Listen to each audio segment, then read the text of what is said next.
विजया एकादशी व्रत कथा। जय श्री कृष्णा। आप सभी का हर दिन शुभ और मंगलमय हो। इस बार फाल्गुन महीने के कृष्ण पक्ष की विजया एकादशी का व्रत 6 मार्च बुधवार और 7 मार्च गुरुवार के दिन रखा जाएगा। दोनों ही तिथियों में व्रत रखा जा सकता है।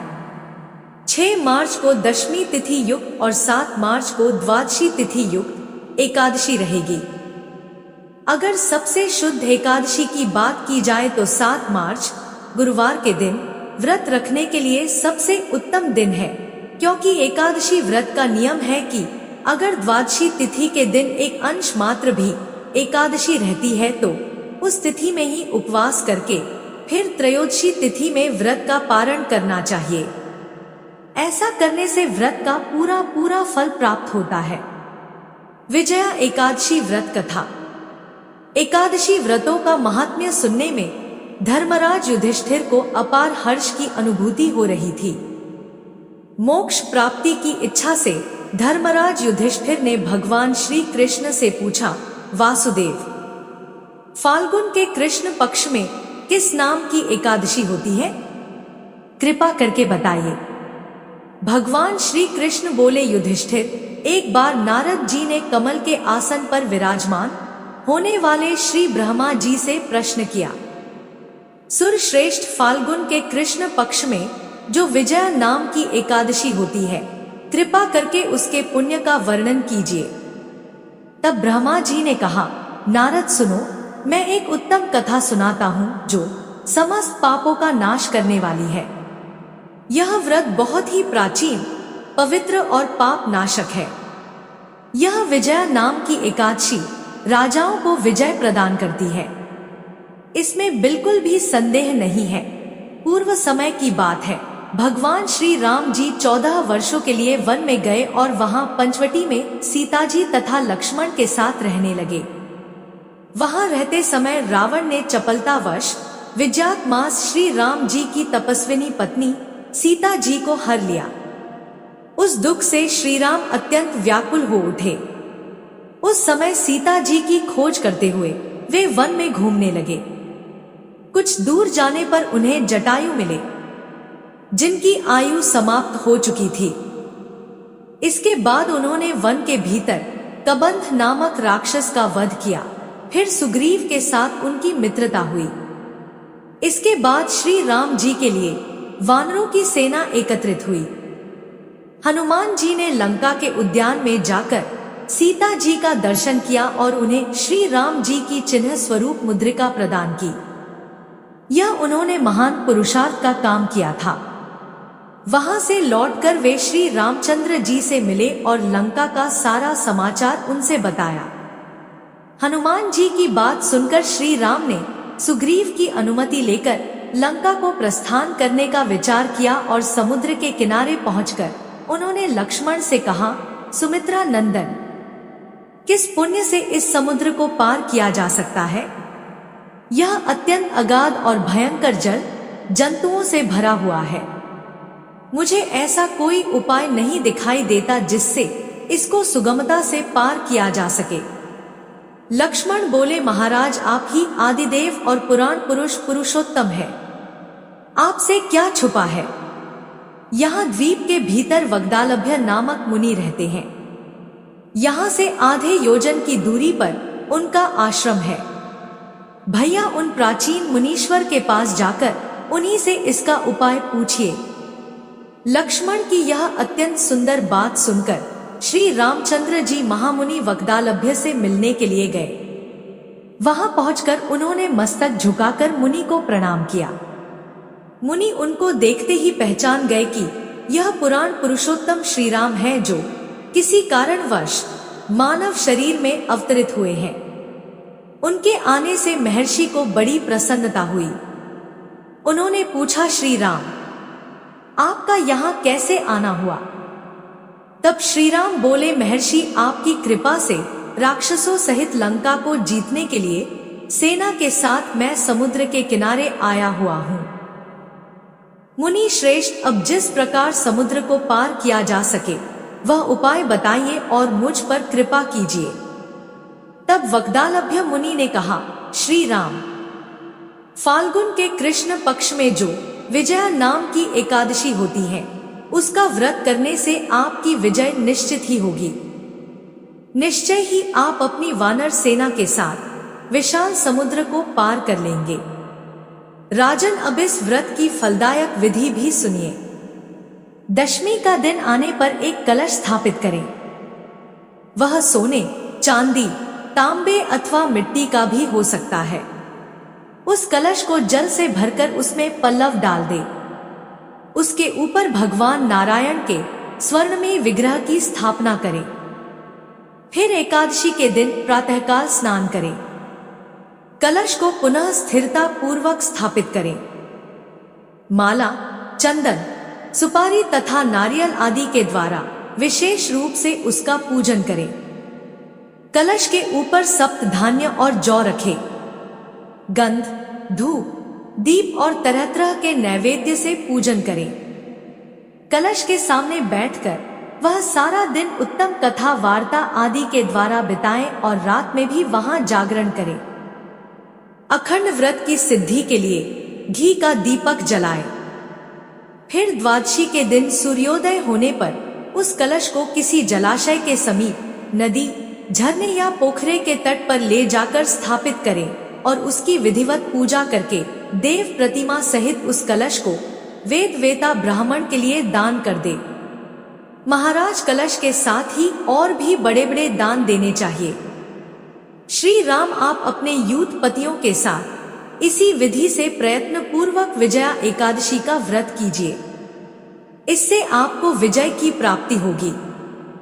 ब्रह्मा जी कहते हैं, नारद, यह सुनकर श्री रामचंद्र जी ने मुनि के कहे अनुसार उस समय विजया एकादशी का व्रत किया। उस व्रत के करने से श्री रामचंद्र जी विजय हुए।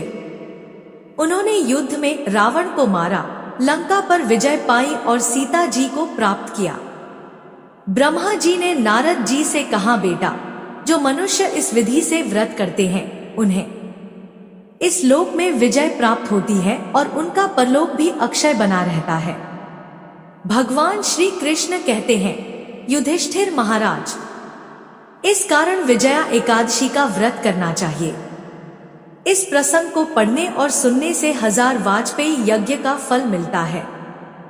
प्रिय श्रोताओं, एकादशी के दिन तुलसी जी की पूजा भी अवश्य करनी चाहिए, क्योंकि एकादशी के दिन की गई पूजा से भगवान विष्णु अपने भक्तों की सभी मनोकामनाएं पूर्ण करते हैं और उनके जीवन के सभी दुख हर लेते हैं।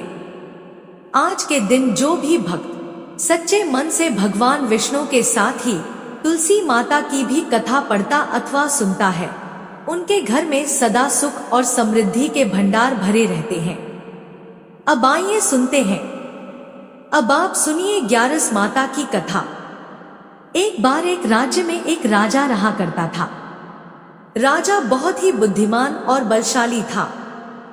राजा सदैव अपनी प्रजा का बहुत अच्छे से ध्यान रखता था। प्रजा भी अपने राजा को बहुत पसंद करती थी। राजा की 2 बेटियां थीं। राजा अपनी दोनों बेटियों से बहुत प्रेम करता था।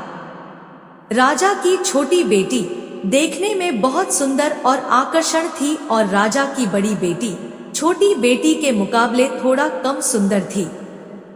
राजा की छोटी बेटी 11 माता की पूजा किया करती थी और सभी लोग राजा की छोटी बेटी से बहुत प्रेम करते थे और बहुत प्रशंसा किया करते थे। राजा भी अपनी छोटी बेटी को बड़ी बेटी से अधिक प्रेम करता था, जिस कारण राजा की बड़ी बेटी को अपनी छोटी बहन से बहुत नफरत होने लगी थी। राजा की दोनों बेटियां जब बड़ी हो गई तब एक पड़ोस राज्य में रहने वाला राजकुमार राजा की बड़ी बेटी के लिए रिश्ता लेकर आया, लेकिन जैसे ही उस राजकुमार की नजर राजा की छोटी बेटी पर पड़ी तो वह राजकुमार राजा की छोटी बेटी पर मोहित हो गया और उससे पहली नजर में प्रेम कर बैठा।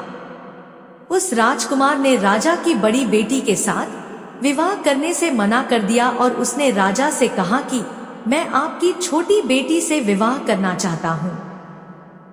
जिसके बाद राजा की बड़ी बेटी यह देखकर अपनी छोटी बहन से बहुत क्रोधित हो गई और राजा की बड़ी बेटी ने अपनी छोटी बहन को अपना सबसे बड़ा दुश्मन मान लिया।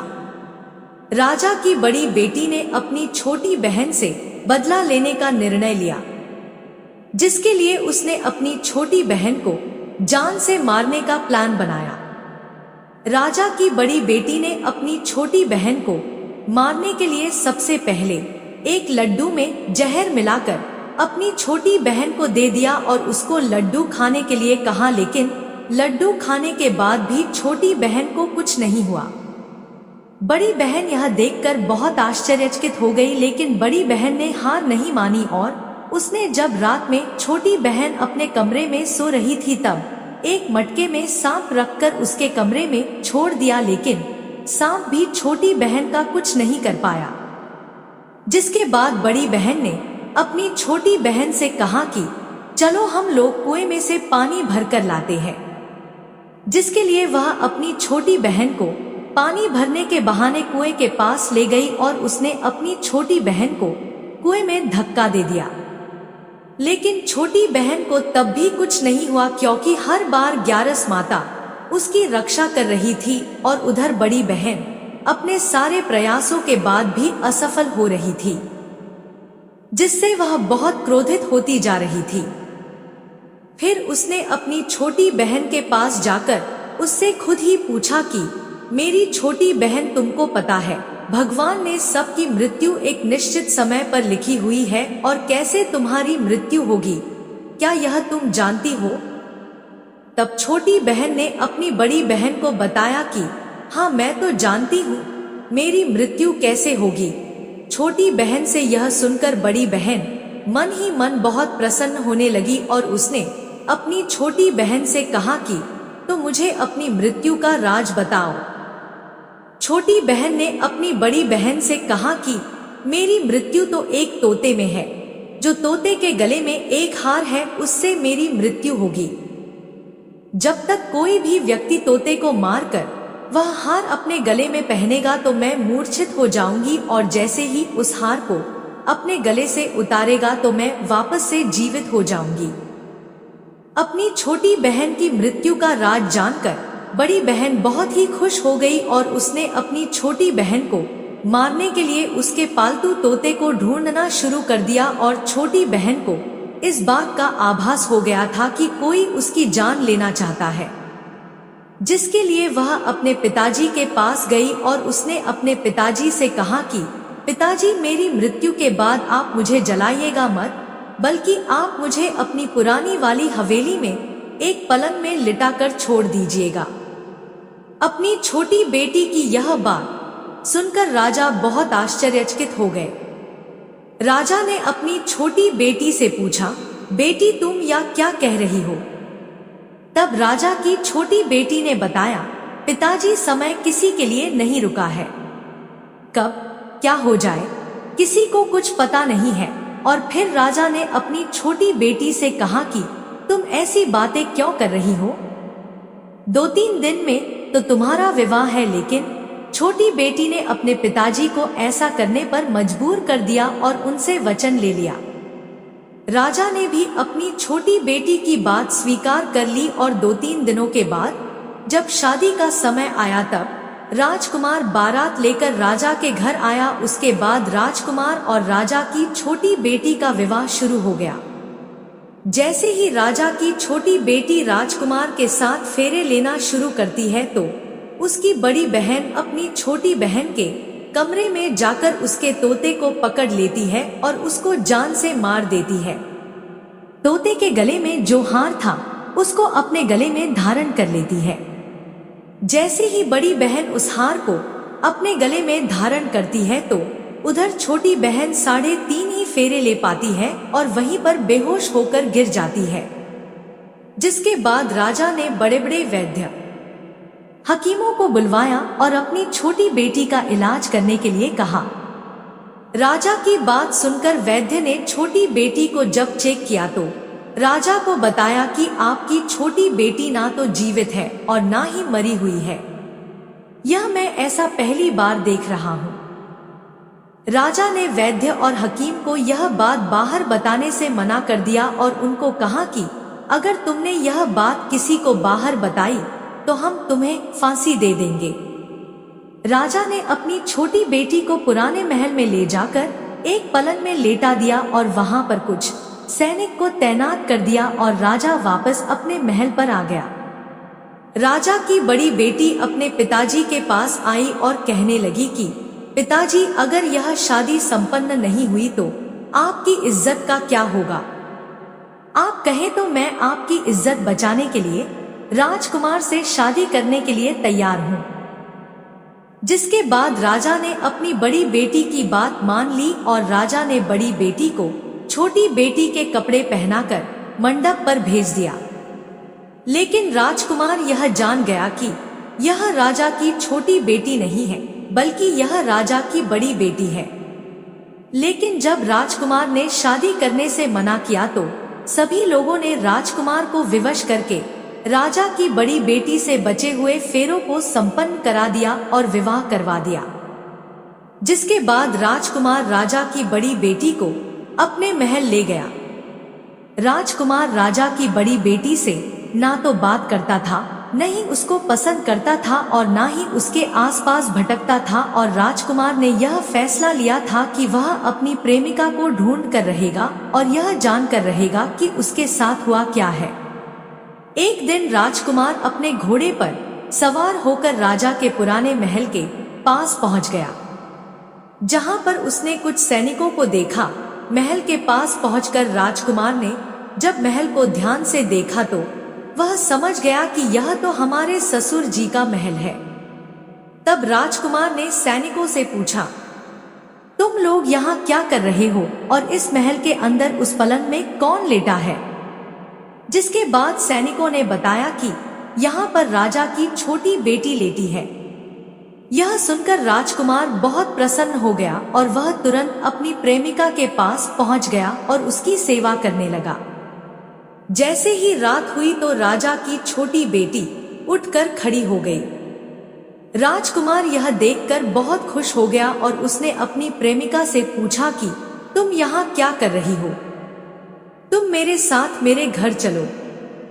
राजा की छोटी बेटी ने राजकुमार को सारी बातें बता दी कि मेरी जान एक तोते में बसी थी और मैंने यह बात सिर्फ अपनी बड़ी बहन को बताया था और मुझे पता है कि उसने ही मुझे मारने का प्रयास किया है। उसके पास एक हार है जिसको वह सुबह पहन लेती है और रात को उतार देती है। जब तक वह हार को पहने रहती है तब तक मैं मूर्छित रहती हूँ और जैसे ही वह हार को उतार देती है तो मैं जीवित हो जाती हूँ। और जब तक मेरी बड़ी बहन के पास वह हार है तब तक मैं ऐसे ही जीवित और मूर्छित होती रहूंगी। अगर मेरी बड़ी बहन के पास जो हार है वह मेरे हाथ में लग जाए तो मैं हमेशा के लिए जीवित हो जाऊंगी। राजकुमार यह बात सुनकर राजा की छोटी बेटी के पास रहने का निर्णय ले लिया और उसने अपने बचे हुए सारे फेरे उस पलंग में लेटी हुई राजा की छोटी बेटी के साथ ले लिए और अपना विवाह पूर्ण कर लिया और वहीं पर ही रहने लगा। देखते ही देखते कुछ समय में राजा की छोटी बेटी और राजकुमार की पत्नी पेट से हो गई। एक दिन राजकुमार को किसी काम से बाहर जाना पड़ा। तब छोटी बहन के पेट में बहुत तेज से दर्द होने लगा।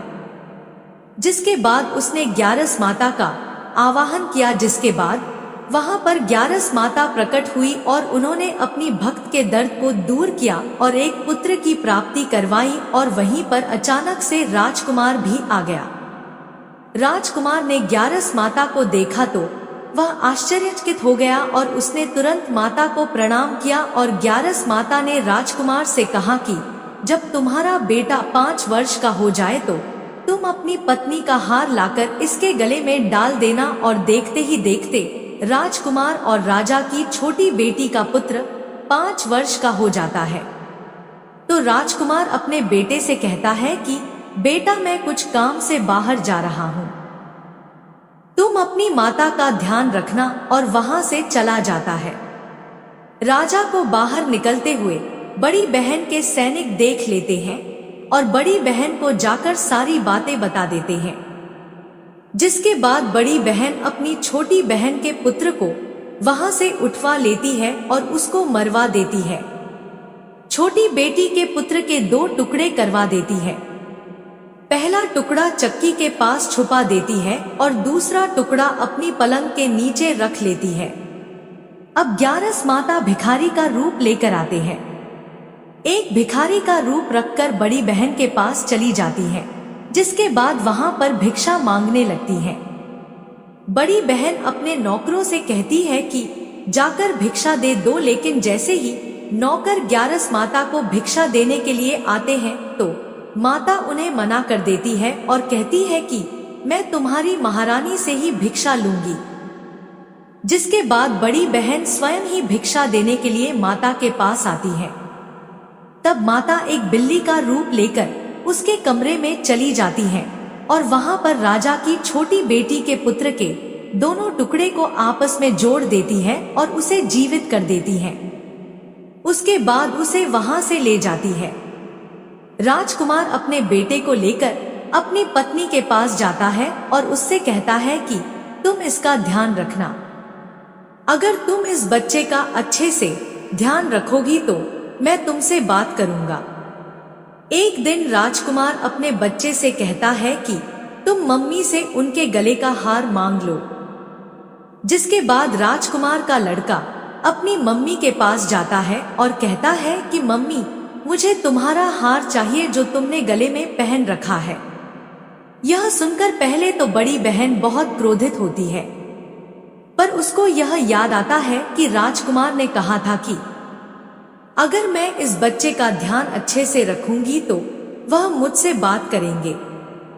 जिसके कारण वह हार को उस बच्चे को दे देती है और वह तुरंत हार को ले जाकर अपने पिताजी को दे देता है और तभी राजकुमार अपने बेटे को लेकर वहां से जाने लगता है और अपनी पत्नी से कहता है कि तुम हमारे लिए खाना बनाकर रखना, मैं शाम को आकर तुम्हारे साथ खाऊंगा। और वह अपने बेटे को लेकर वहां से चला जाता है। जिसके बाद वह राजा के पास जाता है और उनको सारी बातें बता देता है। राजा अपनी बड़ी बेटी की यह करतूत सुनकर बहुत क्रोधित होते हैं और अपनी परवरिश पर ही दोष देने लगते हैं और राजकुमार को अपनी छोटी बेटी के साथ रहने के लिए आदेश देते हैं। उम्मीद करते हैं 11 माता की यह कहानी आप सबको पसंद आई होगी। विजया एकादशी के दिन सुनी जाने वाली तुलसी माता की कथा।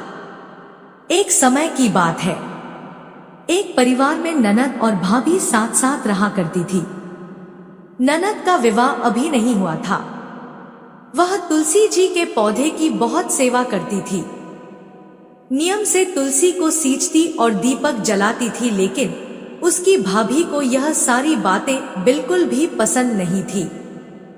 जब कभी उसकी भाभी को बहुत ज्यादा गुस्सा आता तब वह अपनी ननद को ताना देते हुए कहती कि जब तुम्हारा विवाह होगा तो मैं इस तुलसी को ही बारातियों को खाने को दूंगी और तुम्हारे दहेज में भी तुलसी ही दूंगी। तुम जब देखो तुलसी की ही सेवा करती रहती हो। कुछ समय बीत जाने पर ननद का विवाह तय हो गया। विवाह के दिन भाभी ने अपने कहे अनुसार बारातियों के सामने तुलसी का वह गमला फोड़ दिया जिसकी सेवा उसकी ननद किया करती थी और तुलसी के पत्ते खाने के लिए कहा। तुलसी जी की कृपा से वह फूटा हुआ गमला कई सारे स्वादिष्ट पकवानों में बदल गया। भाभी ने गहनों के नाम पर तुलसी की मंजरी से बने हुए गहने अपनी ननद को पहना दिए। देखते ही देखते तुलसी जी की मंजरी से बने हुए गहने भी सुंदर सोने जवाहरात में बदल गए। इतना ही नहीं, भाभी ने मारे क्रोध के वस्त्रों के स्थान पर तुलसी का जनेव रख दिया और वह भी रेशमी और सुंदर वस्त्रों में बदल गया।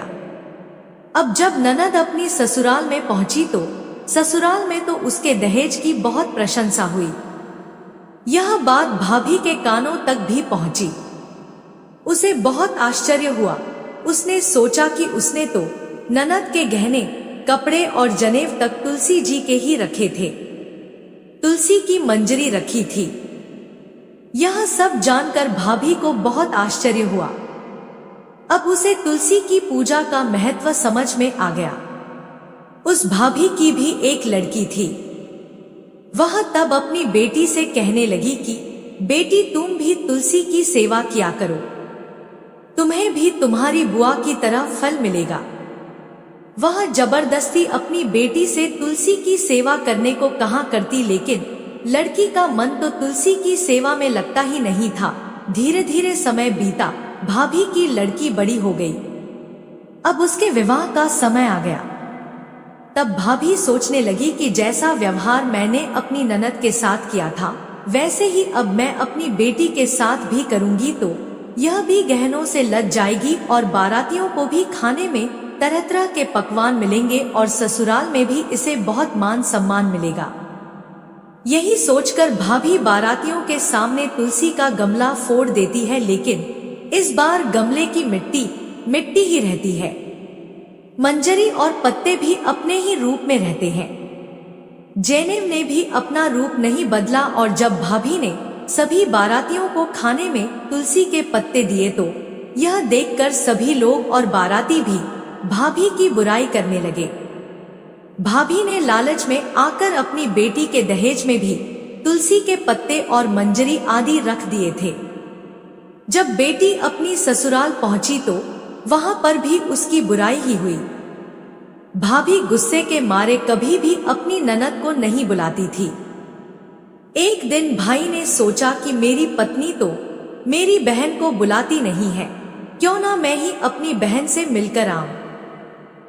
यह सोचकर उसने अपनी पत्नी से कहा और कुछ उपहार अपनी बहन के लिए ले जाने की बात कही तो भाभी ने थैले में ज्वार भरकर कह दिया कि यह लो और कुछ नहीं है, तुम यही लेकर जाओ। तब भाई बहुत दुखी मन से अपनी बहन के पास चल दिया। रास्ते में वह सोचता रहा कि कोई भाई भला अपनी बहन के घर ज्वार कैसे लेकर जा सकता है। यही सोचकर वह गौशाला के पास रुक गया और ज्वार का वह थैला उसने एक गाय के सामने पलट दिया। तभी एक ग्वाले ने यह सब देख लिया। तब ग्वाले ने आकर भाई से कहा कि अरे, आप गाय के सामने यह हीरे मोती और सोना क्यों डाल रहे हो? इसे तो घास डालनी होती है। तब भाई ने देखा तो वह हैरान रह गया। फिर भाई ने ग्वाले को सारी बात बताई और धन लेकर खुशी खुशी अपनी बहन के घर चल दिया। दोनों भाई बहन एक दूसरे को देखकर बहुत प्रसन्न हो गए। तब बहन ने तुलसी माता से सच्चे मन से प्रार्थना की कि उसकी भाभी को सद्बुद्धि प्राप्त हो जाए और तुलसी माता की कृपा से उनके घर में सुख समृद्धि और धन के भंडार भर जाए। तब कुछ दिनों के बाद देखते ही देखते भाभी का मन बदल गया और वह अपनी ननद को बहुत मान सम्मान देने लगी और अब वह भी सच्चे मन से तुलसी जी की सेवा करने लगी। तुलसी माता की कृपा से उनके घर में सुख समृद्धि के भंडार भर गए। उनके घर में अब कलह क्लेश नहीं होता था और सभी सुख से रहने लगे। प्रेम से बोलिए तुलसी माता की जय। जय श्री हरि विष्णु।